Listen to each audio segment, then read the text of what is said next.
again guys, ito yung ating printer, si HP Smart Tank 520. So ayan yung itsura niya guys. And ano talaga yan guys, A4. Pagpasensyahan nyo na medyo madilim lang. Yan. So ayan yung bond paper natin, A4 yan. So papakita ko sa inyo paano ako nagpo-photocopy nito. So ngayon mga mima ko, so nagtatanong kung paano nga ba mag-photocopy ng A4 sa kanilang HP Smart 520. So ito guys, A4 yan. So hindi ko na siya pwede ipakita sa inyo kasi syempre nandiyan yung details natin. So ito yung ipo-photocopy natin, saktong-saktong A4 yan. Wait lang, pakita ko sa inyo. So hindi na masyadong makita, pero may mga sizing na dyan yan. So makikita nyo naman dyan, ayan, meron dyan A4, merong, ayun nga, yung sukat 8.5 by 11 inch. So, andyan naman may mga sukat dyan yan. So, dito natin nilalagay yung ating bond paper. Wait lang, lalagay natin. So, ito yung bond paper natin. So, dyan nilalagay yan, A4. So, ayusin nyo lang mabuti and make it sure na hindi lukot yung inyong mga bond paper pag nilagay nyo dyan para hindi magka-problema. Wait lang. Tapos, ito na yung bond paper. Ito na yung bond paper natin, guys.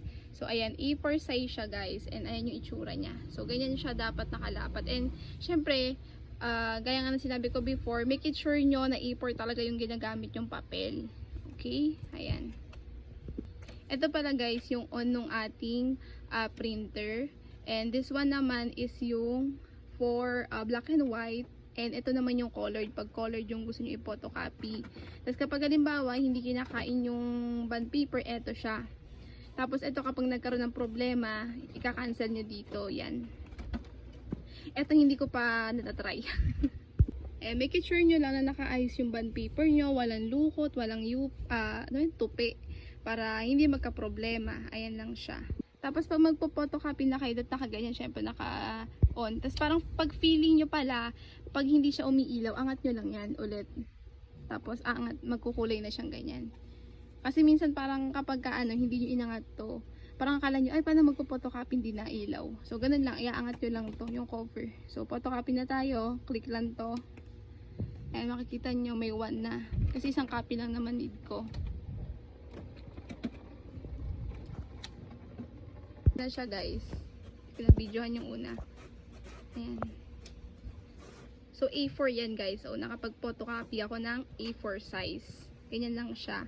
So basta guys, make it sure nyo na A4 talaga yung ginagamit yung bond paper. Baka kasi mamaya ganitong size yung nabili nyo, which is letter nga. So magkaiba si letter, magkaiba si A4. Minsan baka nagkakaroon kayo ng problema doon, okay?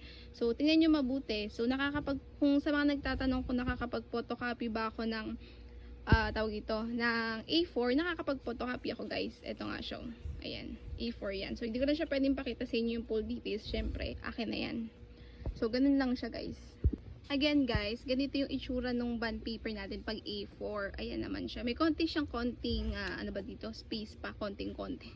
Ganyan siya. So yan, A4 na yan. Naka-fix na yan na A4 talaga yan. Ayan siya. Oh. Wait lang. Mag-focus yan. A4. So, share ko na rin sa inyo paano nga ba mag-photocopy ng maraming copies. Pero ako dahil dalawa lang yung need ko, so kailangan yung pindutin to. So, ito again, black and white yan. Tapos ito naman colored. Wait lang, ang ingay ng motor. So, kapag gusto nyo ng halimbawa, dalawang kopya, ganito lang naman siya. Yan. So, titingnan nyo siya dito sa screen. Pag sumobra naman, X nyo lang yan. Ganun lang siya. Yan.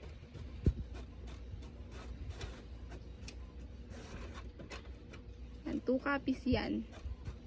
Ganun lang siya kadali. Halimbawa, ang kailangan nyo lang naman talaga 2 copies, pero yung napindot nyo dito, 3, pwede nyo na mai-X yan dito, magka-cancel naman siya. So, paano naman siya pag i-off naman siya? Pindutin nyo lang ulit to, yung si ating on and off. Yan. May maririnig kayong ganyan, ibig sabihin, pa-turn off na siya. So, ganun lang kadaling gamitin yan. So, ayun lang guys, sana nakatulong tong video na to. Bye-bye.